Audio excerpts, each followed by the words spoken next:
Oh, welcome to another edition of Buck What You Heard. My name is Gene.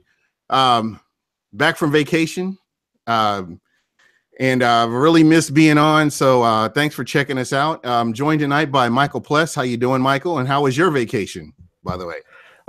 It was good. Yeah, it's been a while, probably a month or two. I Yeah, don't know. it's been Can't a month. can't It keep feels like count. 3. Yeah.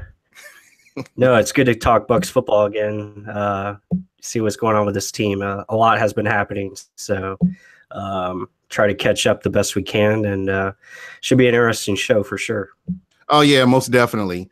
So we're going to start out with the Monday Night Football game, the Tampa Bay Buccaneers versus the Atlanta Falcons, and what we've been seeing, what we saw this week was I don't know, the Tampa Bay Buccaneers actually played some defense on Julio Jones. Kind of crazy, huh? Yeah, it was to see. They didn't let a guy go for 200 yards, which was good.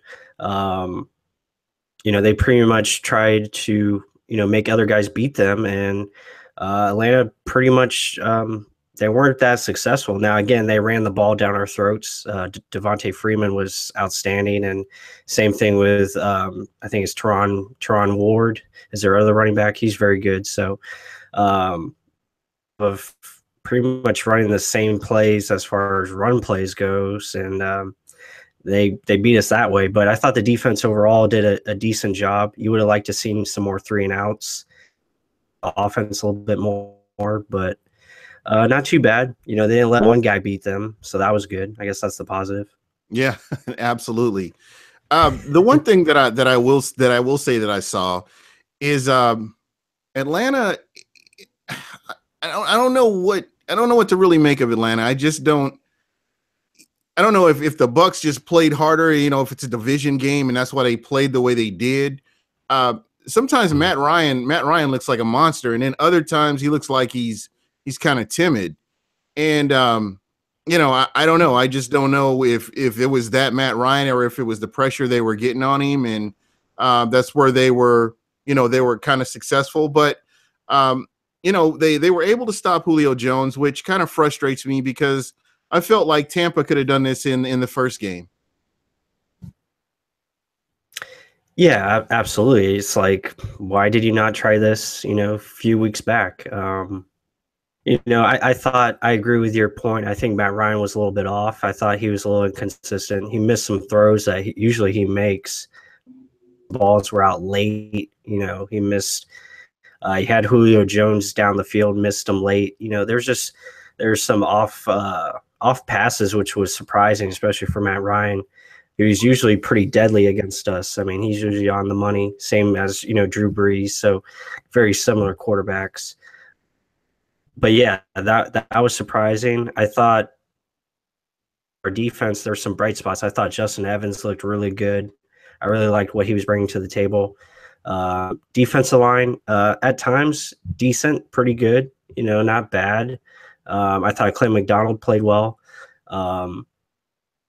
Missed Levante David. I thought Quan Alexander stepped up. I thought he played a little bit better, but it showed they missed Levante. I think, especially on is just the way Levante can knife in and push those running backs backwards. I think sure, and that was pretty much the difference in the game. They pretty much just ran the ball down our throats, runs when they needed to. It ended up being the difference. That kind of leads me to the next question, and this is kind of open-ended here. Yeah. Tampa has really struggled against the run all season long, from Adrian Peterson to just anybody that they've run up against has been able to run the ball with success against this Buccaneers defense. Is there anything that from you looking at the film, are you seeing is there anything that our defensive coordinator should be able to do to control that, or at least stop the bleeding? I mean, it just looks like these are holes that I could run through at times. And I'm not sure, is it the play calling? Is it the players not being in their assigned gaps, or what are you seeing? Because there are so many plays that Tampa should stop the run, and it just doesn't happen. Yeah, I wouldn't put it on the play calling. I think it's more on the players. I think at times guys are just on the ground. Our defensive line is getting pushed over. Defensive end play has been very, very average, below average. We haven't really contained the edge at all this season as far as the outside run goes. It's been pretty dreadful. Atlanta just kept doing the same plays. They were running that toss, crack, sweep where they just run it on the outside and just pretty much pin our guys, either to the left or to the right, and they have that edge around the corner. So it's a combination. But a lot of times our defensive linemen are just on the ground. You look at Chris Baker, whether it's Gerald McCoy, whether it's Clayton McDonald, bad this year. He hasn't been the same. Robert Ayers has been pathetic. You have guys like Will Clark and Pat O'Connor in there. They're trying, but they're not. They're not legitimate starters. They're kind of fill-ins for players that are actually out. Exactly, and if you look at the tape, a lot of guys are just either on the ground, and that's where you get those cutback lanes, guys missing tackles, linebackers over pursuing because they're expecting to run to the outside, leaving open gaps up the middle. It's just a combination of things. Guys either missing tackles or not setting the edge properly, taking bad angles, and that usually leads to. And that's why I said we miss Levante David, because he does such a great job in the right spot at all times, and he usually makes those plays where to a certain guy or he gets him himself. It's a big loss. Yeah, absolutely. This is the second time this season where we've had a span of games that we have been without Levante David, whether it's been one or several games, and you can tell when his presence is not there, just the way he plays, right, and just his nose for the ball. And I'm not taking anything away from Quan Alexander and what he was able to do, but Levante David is a special player. And, without him with him not being there, you can see the impact that has. Just like not having Brent Grimes in the secondary is huge. You can tell a difference not having him as opposed to having him out there. So, I get what you're saying, and I'm right there with you, because I feel like just kind of based on what you've mentioned, I wanted to kind of throw in there that Levante David seals up a lot of holes. There have been times where you have a running back that has a hole, and Levante comes in and he closes it up. He just has a nose for the ball, and that was sorely missed against this Atlanta Falcons team. And it just goes, miles ahead of everyone else as far as just ability to read and react. Quan is really good at chasing the ball and going after it as far as coming downhill and attacking, but he still has ways to go as far as able to and read them before they actually occur. Spot. Levante is such a great player, and it's a shame that he's not a Pro Bowl player, but that's a whole nother story. That's kind of, it's rigged, but yeah, that's just like Simeon Rice not being a Hall of Famer right now. It's been bugging me all year. So, but is Michael Strahan in there? I believe he is.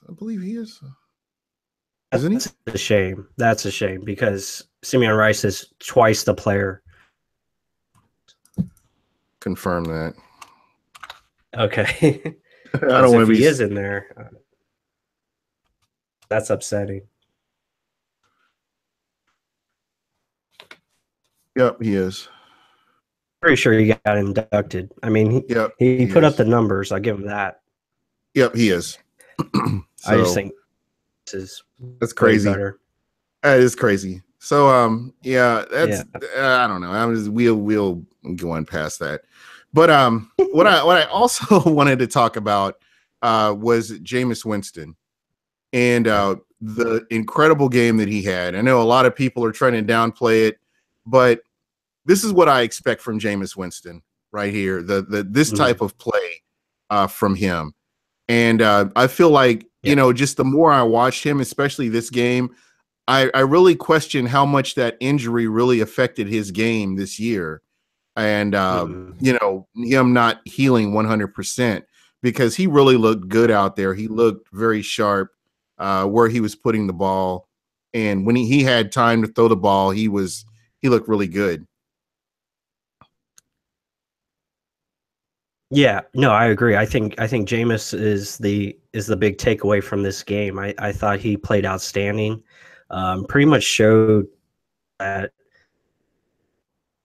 he has. I mean, he pretty much showed everything that he can be as far as a quarterback, and he really showed signs of being that elite quarterback in this game.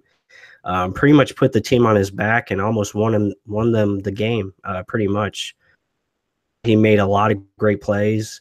Had a couple of calls that didn't go his way. I thought the Mike Evans pass interference calls were, and then the no call was a 3 and out. I thought that should have been a pass interference. There's been a lot of that all year. I think that I really believe the officials need to be held accountable. If everybody else in the NFL gets held accountable, the referees should be held accountable if they're causing this much of a disruption in the game. And, again, I realize that players need to play and not put themselves in a position to depend on the referees. However, when it does come down to it, a no call like that, something as blatant as that pass interference, I saw a couple of them during the game, and a no call. Right. So I don't know. I think that they should be held accountable for that. Mm-hmm. Yeah, but back to Jameis again. I thought his footwork was pretty spot on. I thought his ability to move in the pocket was really good. He made the right decisions as far as when to check it down, where to go with the football. I thought was really outstanding. He showed deep ball accuracy, which was nice to see. Protected the football. He had the one little fumble, but we got it back. But again, I thought everything was really sharp, and he had a few drop balls as well. So he could have been even more efficient as far as that goes. Yeah, this was the game that we've been wanting to see from Jameis, and we know he's capable of it, consistently. And that's the next step, doing this more consistently, and being weak. And I think he has the ability to do that. I think plays a part in it. Scheme plays a part in it as well. Thought he did a great job of making things happen, and really showed everything in this game. And with his football acumen, I believe that he should have a little bit more control on the field with the offense, where he can, totally change a play if he needs to. He understands. He's learned a lot reading defenses, and I feel like he needs to be where he's comfortable doing everything. And I just haven't really seen that from Jameis Winston all year. It feels like he's very uncomfortable at times, unsure what he should do. So I know that that's affecting his game as well. It's good to see him healed and playing like this, because, again, this is the guy that you drafted. This is the guy you want to see on a consistent basis leading this team. Once you can restore balance and get some balance on that and get something going on the defensive side of the ball, I think that'll definitely help him out as well. Did I lose you?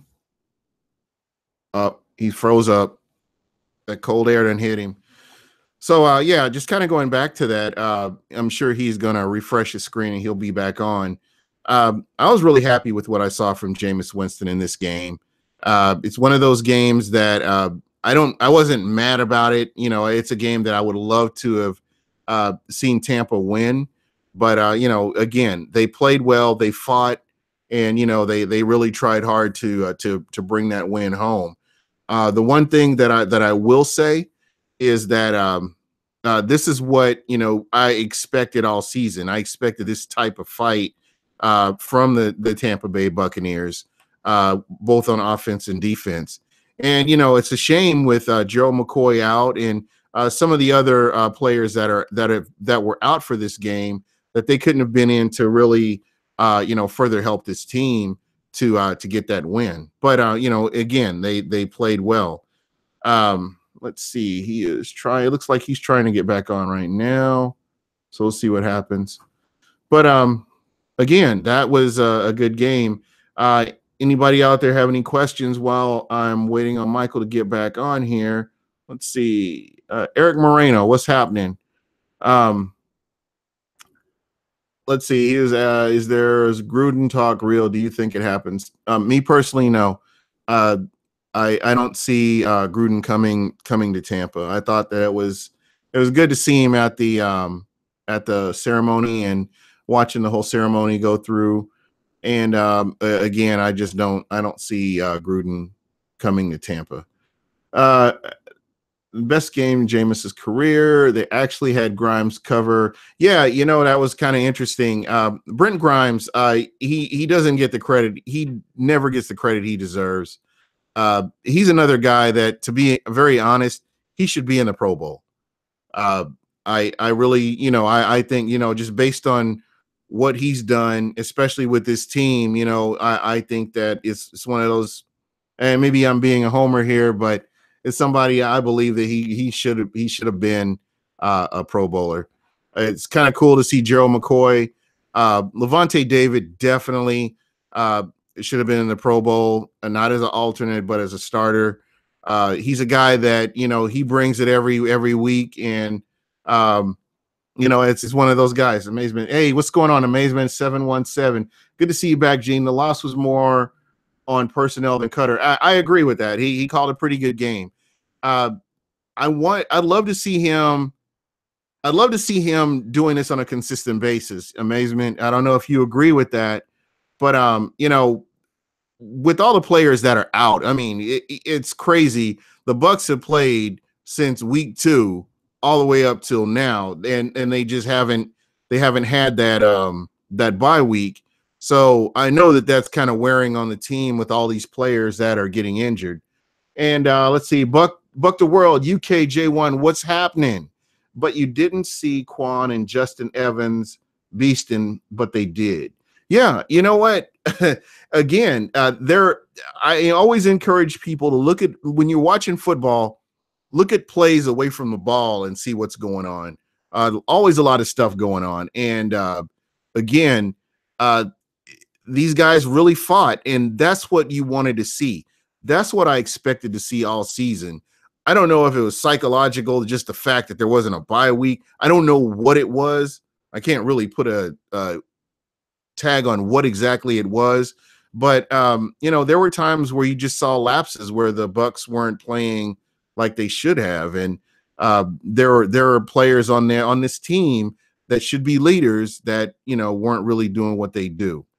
You're right.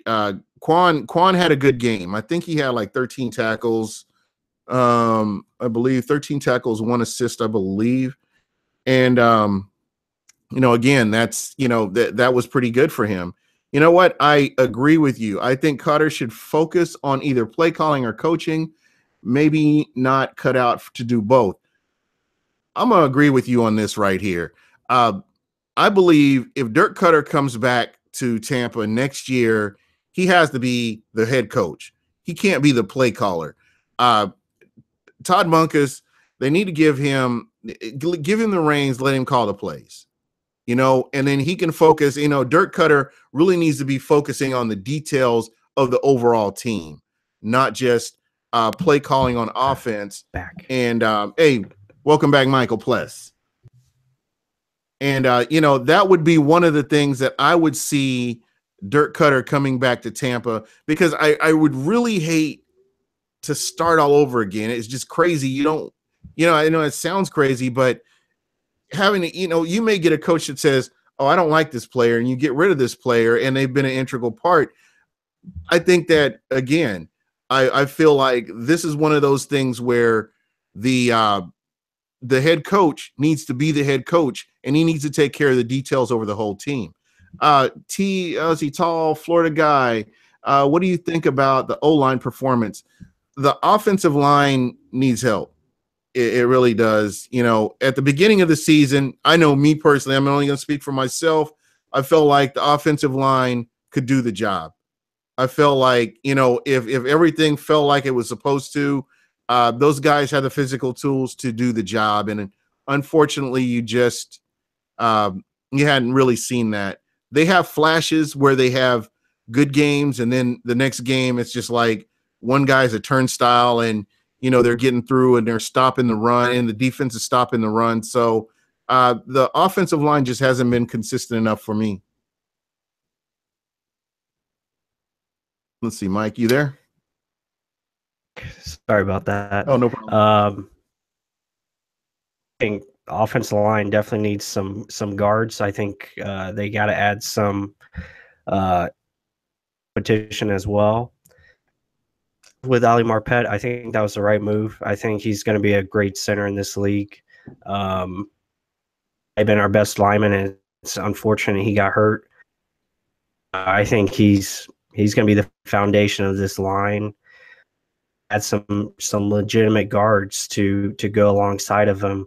I don't think Panfield is adequate enough. I think Sweezy has been a disappointment. You know, it's unfortunate. You know, Sweezy's coming off back surgery, and I don't think he's ever going to be the same like he was in Seattle.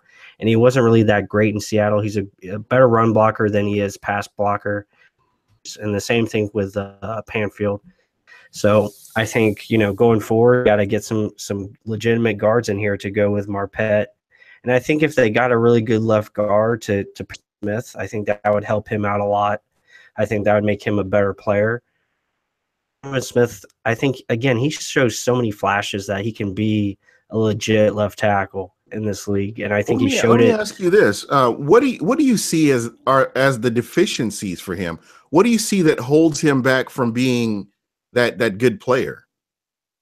Oh, it's speed rush. I mean, speed rush gets him every time. You know, that's what he struggles with, and a lot of guys struggle with speed rushers. I mean, the best left tackles in this game struggle with the speed guys, and it's to to contain. Is that something that's coachable?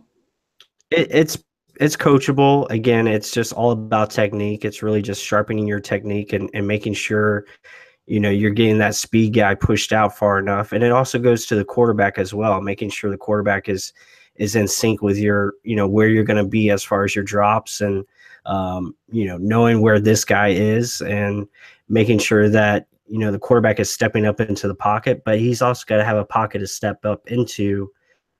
Your guards go. So if your guards are solid enough, the quarterback should be able to step up, and that alleviates the pressure coming from the outside, giving your quarterback more time, and also alleviates the job that the left tackle has to do, because he can just outside and push him out farther away from the quarterback for him.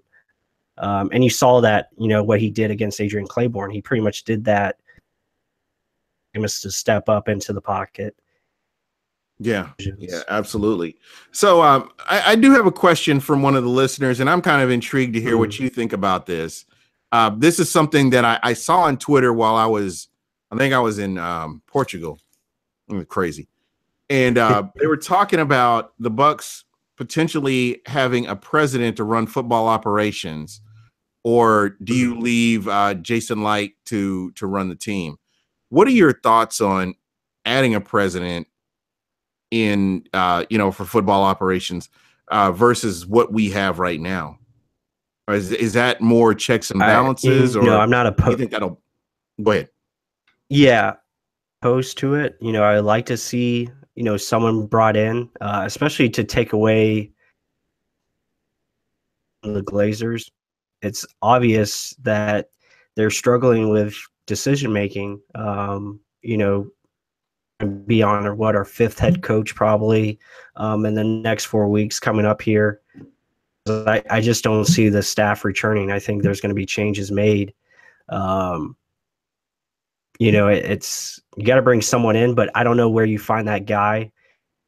Guys like that, guys like John Elway, guys like Tom Coughlin, they're just not sitting out there. I know a lot of people have mentioned Derek Brooks, but I don't know if he's prime for that role. I don't know if that's something I'm sure he'd be interested in it, but I'm just not sure if he would be a guy make that jump. Well, But who would, in your mind right now, if you could just kind of name somebody, who is there anybody out there that you can think of outside of the Buccaneers family? Is there, I mean, just in general, is there somebody that you think that pops in your head? Hey, this is a guy that could come in and probably do this. I mean, no one really experienced. I mean, obviously Derek Brooks does come to mind. I mean, Bill Polian maybe, but I mean, he's old. I mean, he's up there in age. I know. I'm just not sure if he's into the league and jump in. He's had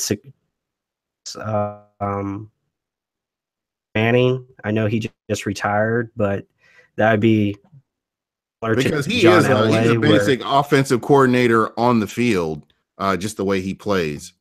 Right. And just the connections that he has, I think would be good.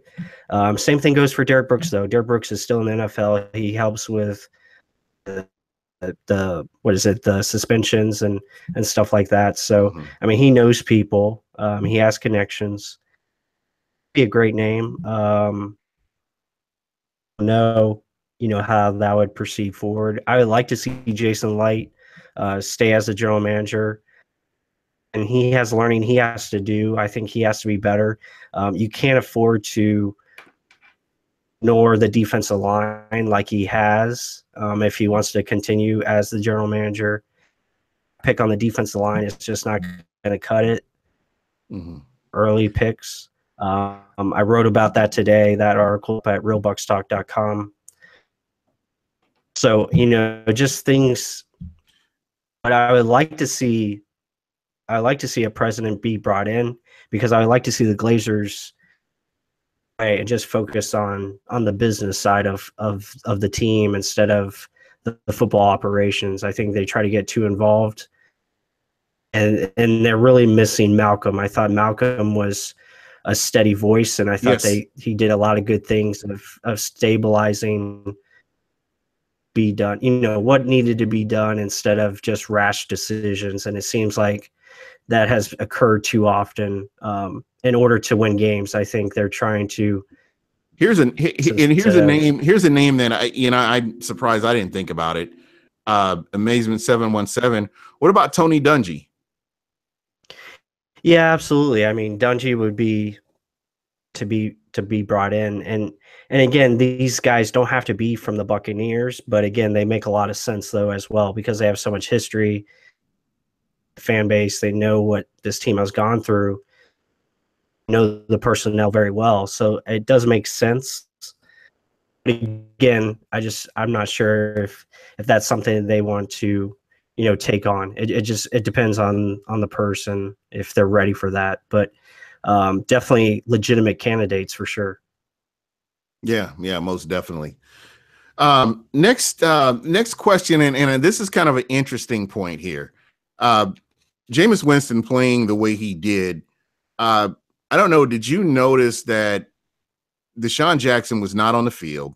You realize we do realize he was not there, but do you think that Jameis looked calmer with Deshaun Jackson not on the field, or do you think that plays into it a little bit, or are we reading too much into that? I've heard this, throughout social media through the weekend, and I don't buy that. I think it's just how players are being used. It goes into what Jameis is comfortable with as far as what's his strengths and playing to his strengths. And I thought he did a great job of, again, taking what's there, taking what the defense is giving him, where the ball needs to be. Yeah, he was actually putting the ball in a space. He wasn't throwing to a player, so to speak. He was actually putting the ball where that player needed to be to get the ball. But that's that kind of what you saw too? Yeah, no, Jameis was throwing the ball into windows, and I think he was that. I don't think it really mattered who was out there on the field. You know, he was making plays to Alan Cross, making plays to Cameron Brate, bringing the ball all around. I don't think Deshaun not being there had a factor into that. I think if he would have been there, it might have been a different outcome, you know, just because of his playmaking ability. So the whole, you know, Deshaun, if Deshaun's not there, Jameis is going to be better and all this. I think, again, it goes back to scheme. It goes back into coaching and how these guys are being utilized and put into the right positions to succeed. Did a great job of bringing everything together. And hopefully we can see that again, you know, against the Panthers. Yeah. And we'll definitely talk about the Panthers here very shortly. One other question, Amazement 717. Hey, you've been shooting off some good questions. Thank you, Amazement. What about the training staff? Do you feel like the Bucs have had a lot of injuries? And I don't know if that's because of camp or what do you see any issues with the training staff? This is the same training staff from last year, I believe. The majority of them are. So I don't know if this is just one of those weird years where, I mean, just all over the NFL, players are getting killed, and there have been more injuries this season than what I've seen in a long time, personally. Just from players from Jay Cutler to Aaron Rodgers, you know, just different, just players across the board getting hurt. Yeah, I mean, there's been a lot of torn ACLs. I like to see, but I think the training staff as a whole needs to be looked at. I think everything be taken a look at. I think everything needs to be diagnosed and on, you know, see what we can improve on, because whatever it is, it's just not working right now. I think so I like to see us analyze everything going into this offseason and see what we can make changes to, because been occurring for this team way too often over the last few years, especially over the last 5 years. It's been, and especially the soft tissue injuries, the hamstrings, the ankles, the things that can be avoided, things that can be trained for. Yeah, now see that like the hamstrings, that's a lot of technique right there. I know, like, right. My son was actually working out at a Shutdown U here in over in Scottsdale, and the trainers are actually, that's one of the things they work on, is how you run and your form can keep you from getting injured. So I do know that, you know, there is some technique in that to prevent those kind of things. So it's just crazy. And let's see. Go ahead. Yeah, that's something that definitely needs to be looked at. I think you got to take a page out of the Patriots book and look at, see what they're doing, because their training staff does a great job of reducing injuries, and rarely do they have, you know, multiple guys down, you know, or so. They do a good job of keeping their guys healthy. So that's something that this team needs to look at. And I mean, everything needs to be analyzed for this team. Yeah. Let's see. What do you think about the ref falling down Monday night? Why didn't they reset the clock? The NFL should have said something about that. Yeah, again, that goes back to my point. The refs are interjecting themselves in games too much, in my opinion. And I really feel like, you know, they should be held accountable. If a ref costs a team, you know, either a score or something in the game where they should have called it differently, it's something they should be held accountable for. But I know that's not going to happen. But yeah, we all saw it, and it's just crazy. And let's see, injuries were not the problem when the kicker was missing kicks and the coaches were calling horrible play. Yeah, awesome. So, again, it's one of those things. We'll see what happens in off season. Right now, you've been kind of doing some things with the draft. So where is Tampa right now in the draft order? Are they at number 7 or something like that? Number 6, number 7? Yeah, we're at 7, but I expect us to end up at number 5 when it's all said and done. I expect us to get the 5th pick. I look at the Bears. I think they're going to win this week against the Browns. And then I think the Texans are going to beat the Colts in the last week of the season. So that will bump us up to number 5. We could get to number 4 if San Francisco continues to stay hot, which is a possibility. 5 is a good set, and I would expect us to take the best lineman available, whether that's defense or offensive line, or trade down if that's a possibility. Yeah, with so many holes, I mean, where do you start? I mean, and I know we're going to get into this in the weeks to come, but just kind of getting everybody kind of primed for it. Where do you start? You start on defense? I would think defense would be one of those things that I would really take a close look at, especially with the pass rush being so non-existent. Yeah, I think pass rush has to be your number one priority. I think that's where it has to start. And then I think offensive line. I think offensive line and D-line has to be the goals of this offseason. I think that's where this team is severely lacking quality and just overall consistency that this team is needing. Because if you're not consistent, in the trenches, you're just not going to be successful. I mean, it's just not going to happen. Yeah, I'm right there with you. And we haven't seen it. We're seeing it this year, right now, before our very eyes. Yep.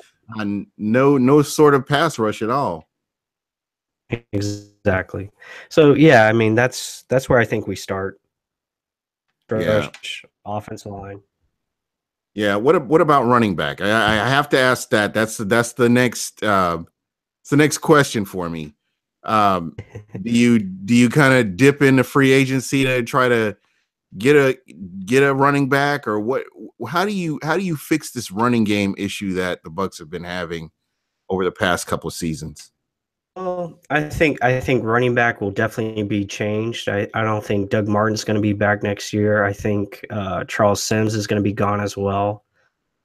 I think they'll bring back Peyton Barber, who has shown signs. I don't think he's a special back by any means, but he's a decent back. I think he's like an Ernest Graham type of back that, can get you yards, the yards that are given. I think he can pick them up. Them to revamp this running back. I think you'll probably see them draft at least one running back, and I think a free agent running back would be something in the cards as well. But again, it depends on who's the staff, who's on the coaching staff. I think who's the general manager also plays a part. Yeah. I mean, it depends. A lot of questions still. Yeah, we just kind of have to see how this all shakes out.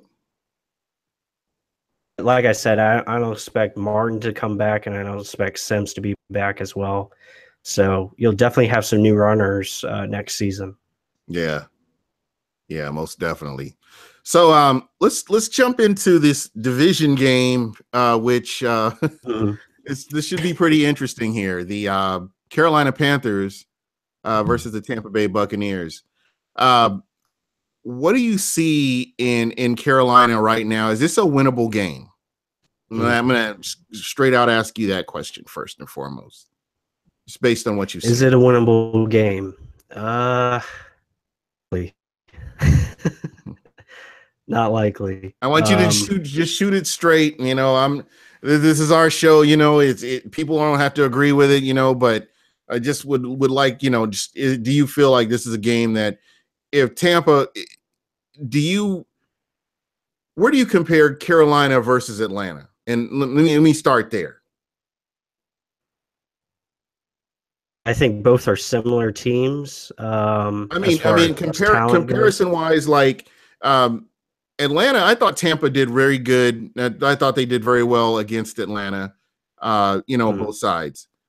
With all the people on IR this week, man, this is going to be a different type of game because of all the players that are on injured reserve as of right now. And Carolina's a different animal just because they have Cam Newton. And I think he's a freak of nature, especially in the backfield when he's running the football. As far as quarterback, I don't think he's as good as Matt Ryan, but their defensive line is what scares me. I think their defensive line is very physical. Problem for our offensive line, who soft. It's just not physical at all. Gonna be the difference in this game, I think. I'm afraid of Jameis getting beat up, and I'm hoping plays where they can get the ball out quickly to the running back and try to win that way. But yeah, this game I don't expect it to be pretty. I think it's gonna be an ugly game, especially for the Bucs. I think Carolina will pretty much take it. They're in a playoff atmosphere. They need this game. They have to win, for seeding, and they're still trying to maybe win the division. I don't know if I think they still have a shot at it. So, I think they're going to be ready to go. Plus, it's in Carolina. It's going to be tough for our Bucs. I just don't, especially with all the injuries, it's going to be hard to compete. Yeah, most definitely. I mean, that's just a laundry list. Yeah, of different players that are actually on injured reserve. So what can we expect from the Carolina Panthers? I mean, they look like a team that could potentially get to the playoffs, and I do believe if they win, they do get in. If they do beat Tampa, they will get into the playoffs. Yeah, I mean, like I said, they're a very physical team. Both sides of the ball. Their offensive line is actually pretty good. When he's playing smart and not turning the ball over. Dangerous team. Defensively, I think they're very solid. Suspect. They can be beaten in the secondary. They have a good pass rush, and they know how to get after the quarterback. Again, one of the best linebackers in the game. Back to the earlier question, I think they're very similar to Atlanta. I think them are pretty much on the same platform as far as very close. I think all three of those teams, actually, the Saints, the Panthers, and the Falcons, are all very close as far as how good they can be. I think Atlanta, though, is still the most dangerous team. I think they're a team that can be very dangerous, especially if Matt Ryan is on. Devontae Freeman, healthy. I think they're very good. Committed to the running game. I think they can be the most dangerous team. The three. We'll see how it plays out.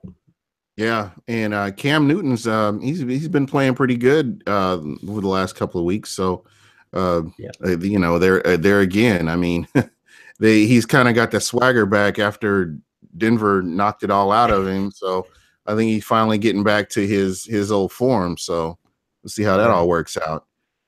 And there's just there's a couple of questions. There's some conversation going back and forth about in the chat about Doug Martin.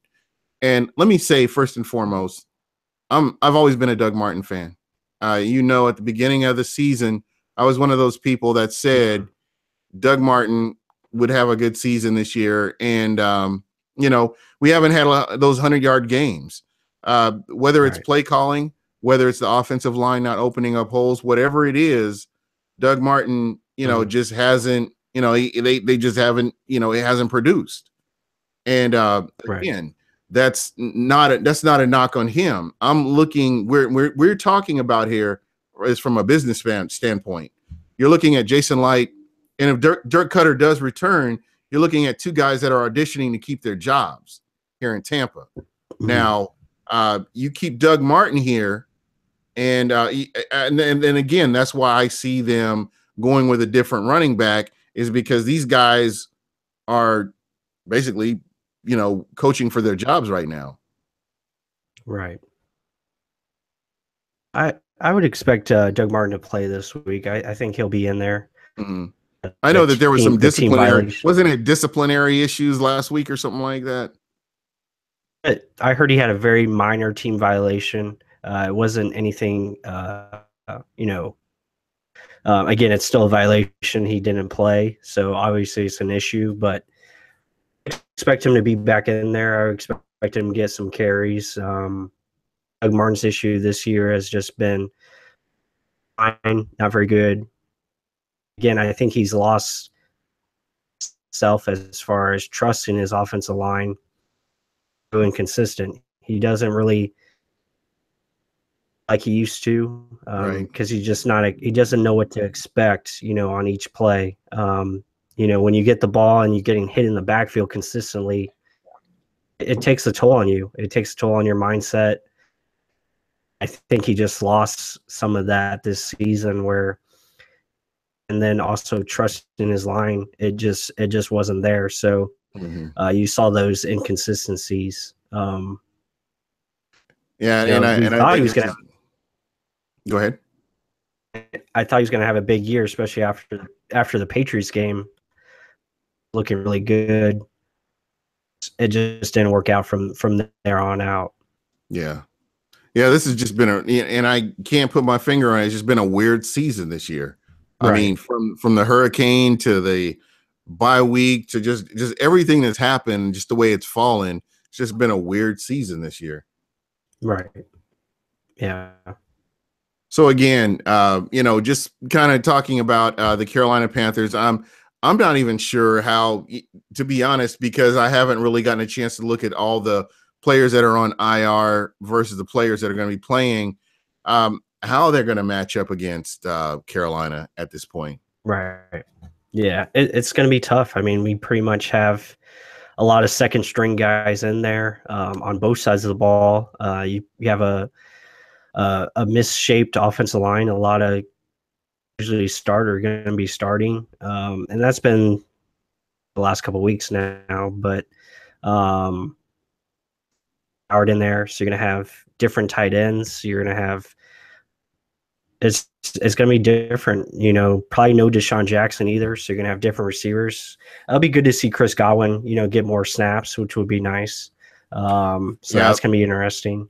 And that is a plus, just having Chris Godwin in there, because that's going to set him up to have more productivity next season. Just the fact that he'll be able to get in there and, do some things. Mm-hmm. Defensively, pretty much the whole unit is pretty much decimated. You're not going to have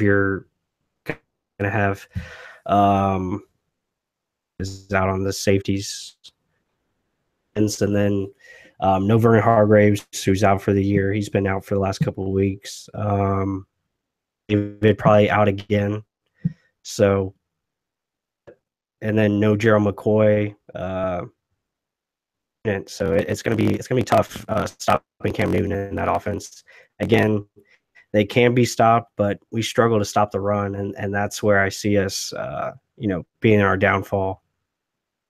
Yeah, there'll definitely be that. So that's definitely something that we're going to see a lot of. So, I do have a question from one of the people that's actually listening to us tonight. He was asking about the free agents. He wanted to talk about the free agents and do you feel like, in your opinion, has anybody panned out at all this season as far as the free agents that we got this year? As far as this year, let's take a look at him. Let's see. Chris Baker. Let's start with Chris Baker. What do you if you had to grade him? If you had to grade him up till now this season, where would you put him at? Because he has good flashes, and then he like disappears. I thought earlier in the season, I thought he was doing a good job of, taking up space, taking on blocks, holding guys up, freeing guys open pretty much as far as our linebackers. He plays McCoy. I thought he was doing a good job of that early in the season, but as far as lately goes, I think he's been a major disappointment. I see him on the ground, which is not good. Yeah. Many times I see him reaching for ball carriers, which is not good. Trying to arm tackle too much, disengaging off of blocks. But you know, the same could be said for our whole defensive line. Mm-hmm. Uh, Now, could overall, this have something to do with no edge rush? Does that affect what he's doing? plays a part. I mean, everything plays a part in it. If you don't have edge rush, it's hard for the interior guys to make an impact as far as pass rush goes, as far as run defense goes. It all affects each other. I mean, if you have the edge guys on the line are not doing their job, it's going to affect Chris Baker. It's going to affect Jerome McCoy, your linebackers. So it all plays a part.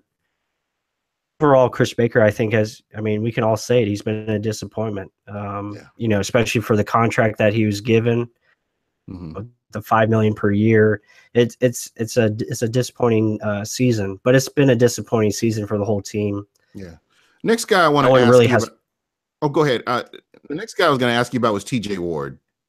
What are your thoughts on again, how has he impacted this team in any way, or have the injuries, I know the concussion and then the hip injury have really limited him, so we haven't really seen him at his best. Not to mention he didn't come into camp. Camp had already started. We were almost into the regular season by the time he got here. So again, I just didn't see a whole lot of impact from him personally. I think the one good thing he did is it pushed Justin Evans to become the player that he's becoming. I think Justin Evans has stepped up his game since TJ Ward arrived, which is good. I think it shows why it's a risk picking up players that were cut. They're cut for a reason. And it shows TJ Ward is just not the guy that he used to be, a couple years back. He was expecting to come to this team to be on a contender. Everyone thought we were going to be a contending team, playoff team. And he wanted to be a starter. He wanted to be an impact player. Frankly, it just didn't work out that way. I mean, Chris Conte, I know he gets a lot of haters, but he's been a better player. Same goes for Justin Evans. Yes. Keith Tandy at times has been better. Ward again has made some impact. He's made some plays, but again, it just hasn't worked out. The coaching staff feels more comfortable with Conte out there, so they're going to put that guy out there. That's just how it goes. But yeah, it's a failed signing. Obviously, it just didn't work. Yeah. Now, could that be scheme? Could it be the way that he was utilized? I mean, I'm trying to look at all avenues here. I'm not just going to say, okay, this guy didn't pan out, because he's a professional. He's a veteran. He's been playing for years. He should be able to, if he's in a system similar, even close to what he's ever played in, he should be able to come in and assimilate pretty quickly. I know with the injuries, that's just been a big factor for him, where he had the hip injury and then he ended up in concussion protocol. And I don't know where he is right now. I think he's on IR, isn't he? I think he returned. He played he played Monday night, so he should be out there, I think, against Carolina, if I'm not mistaken. But that's an excellent point. I mean, our coaching staff is very suspect. They haven't put a lot of guys in position to succeed, especially on the defensive side of the ball. I think that would definitely play a part in it, and that's probably why he's struggled to a degree, because our coaching staff is not putting guys where they need to be. As far as it just shows you what they did last week against Julio Jones. Yeah, what he held him like 53 yards or something like that.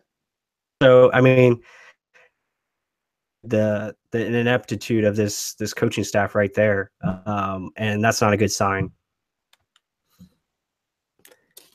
Yeah, I totally agree with you. I just I don't know. I just kind of have to scratch my head on some of the things that I've seen, and again, there's enough blame for everybody. There's enough blame to go around.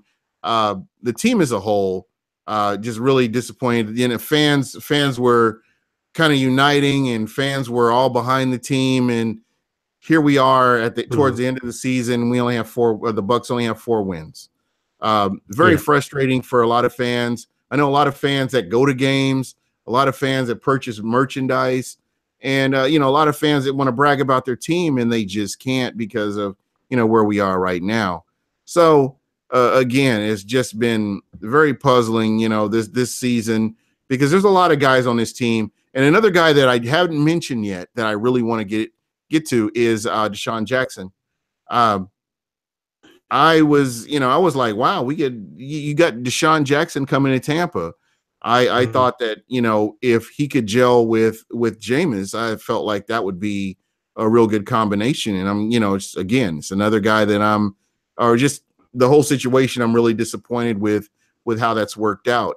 And again, that could kind of go back to the scheme, because, if Jameis is checking down, taking what the defense gives him, that means that the defensive coordinator, you have to scheme a little bit differently than what you're doing.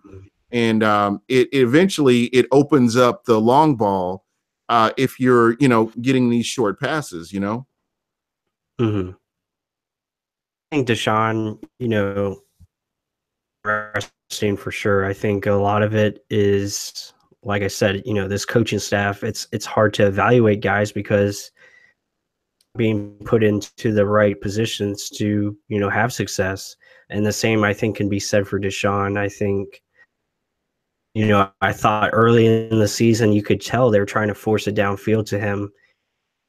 And, at times it worked downs out of it, but then Jameis, struggling with his accuracy, getting the timing on. He was throwing Deshaun late, either late or early, or overthrowing him. So it all plays a part. But I think Deshaun has been a good addition. I think his team. I think he's been one of the hardest working guys on this team, and I thought he's played pretty well. He's got an opportunity. I personally want him to see. I hope he's here next year, and I hope that this is another year that him and Jameis can get together and just see what they can do. I really believe this is just a weird year, and I don't expect this next year. I really don't. Right. And just imagine you have Deshaun Jackson and Jameis Winston on the same page. You have a healthy O.J. Howard, Cameron Brate. There's a lot of pieces on this offense, and just really disappointing that they weren't able to do as much as they did. Right, and again, it goes back to the offensive line as well. This offense is a vertical offense, and if you don't have the offensive line to set that up, if you don't have the running game to set up the play action, it's hard to go downfield and get the space that is needed for Deshaun Jackson to create and get those windows for Jameis to make easier throws. And that's something that has to be addressed this offseason. I just hope that they can get together like Jameis and Mike Evans did after that Jameis's rookie season, where the next season Mike Evans, they were connecting because they had been working together, and I'm hoping this will be the same thing for Deshaun Jackson. And bad point, it's bad that he hasn't been playing, but at the same time, it's given players like Chris Godwin, who need that experience. They're going to be a lot more efficient next year because of getting playing time this year. So I think that's going to really, it's kind of bad, but it's also good in the same way. Yeah, and again, if the offensive scheme changes, let's say we go to a West Coast offense, and more slants, run drag routes, so suit him well. You get the ball out of Jameis' hands faster, so opens up deep crosses down the field, which Jameis I think is going to get better at with his deep ball accuracy. I think that's going to improve Monday night, that he can still throw the ball downfield. Mike Evans, So it's just building that rapport with Deshaun. And I think he's shown improvement throughout the season. I think they've shown good chemistry on certain routes that they can run and they know they can be successful at. So it's definitely there for the taking. Yeah, absolutely. So, wow, it's been an hour already. That's crazy. Again, I want to welcome everybody back to Buck What You Heard, and thank you for checking us out. I appreciate that.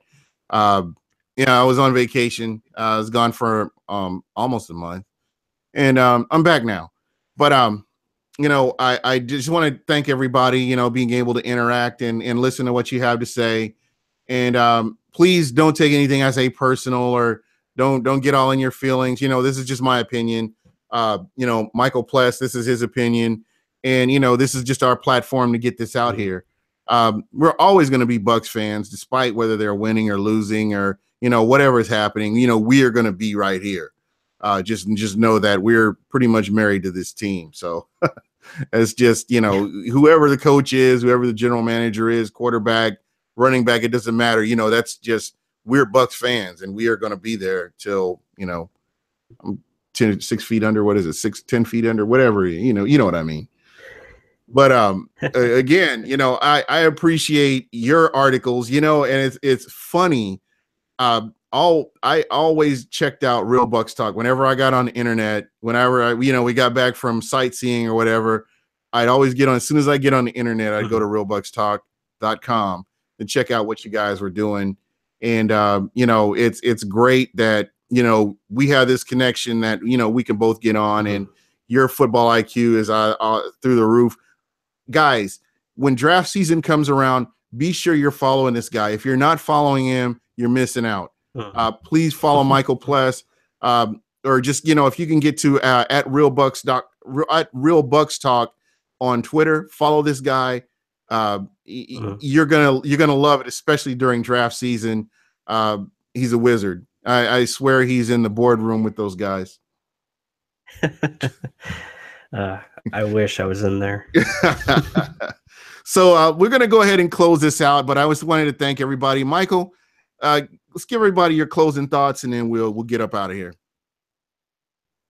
Yeah, I mean, like Gene said, we're Bucs fans at first, and that's the most important thing, is just stay loyal to this team. I know it's been a tough 10 years, tough decade for this franchise, but again, we still have hope. I believe in this team. I believe in things going forward. Again, you have a lot of good young pieces in this team. Jameis Winston, for one. Don't give up hope on Jameis Winston. This guy is only 23 years old. You need to get better. I think the pieces around him are improving. I think, again, it just depends on – I think that's where it's got to come from. It's got to be better as far as who we're deciding who's leading this team. This team has to find a leader as far as a head coach goes that they desperately need right now. Way down. It has to start from the top. The winning attitude has to be created. I think that's something that needs to be found this offseason. I think that's priority number one. Yeah, it's his last two games. Unfortunately, I think we're heading towards a 4-win season. I know it sucks, but again, it's going to be another fun offseason, so that's great. And you know what? You guys can join us on this podcast, and also follow us at Real Bucs Talk, and also Super Heavyweight for Gene. So it's going to be fun, and fun couple weeks. And I just want to wish everyone a Merry Christmas as well. We got the holidays coming up, so as well, it's going to be exciting. All right. And guys, please, if you can, if you're following me on Twitter, I am trying to put together some season ending, just kind of get your thoughts on what players stood out to you, who your favorite players were, who your favorite impact players were, who were your disappointments. I'm putting something together that I'm going to actually tweet out to everybody. If you can get this filled out for me, I'll make sure to read everybody's stuff on here. Just and just as we talk about the end of the year and how the Bucs did, and just kind of reflect back on what we've seen. Sean Castillo, I appreciate you. You've really been in there and interacting, and I appreciate that. B. Loggins, I'm sorry I missed you, but I'm glad you're back on here listening and everything, and we'll be back here again next Wednesday, or Wednesday, Thursday. Well, it'll be Wednesday, I'm pretty sure. But we'll get back in here. Yeah, we'll get back on track. Yeah, we'll get back on Wednesday. The vacations are all over. It's time to get back to business, and the off-season business will be busy. So there's that. But anyway, everybody, if you're checking out the game on Sunday, you're on Twitter, just hit me up. And again, I appreciate everybody that's out here. And I'll try to make sure that I can get to some of your comments next week. And again, just keep your eyes out for this. I'm going to get with Michael Pless, and we're going to put something together to, kind of get your thoughts on who you guys like, and, who you guys were kind of disappointed in. And I would really like to see what the listeners have to say. So I appreciate you guys, and thanks for everybody checking us out at, here at Buck What You Heard. And that's pretty much it for us. And I'll see you next week. Peace.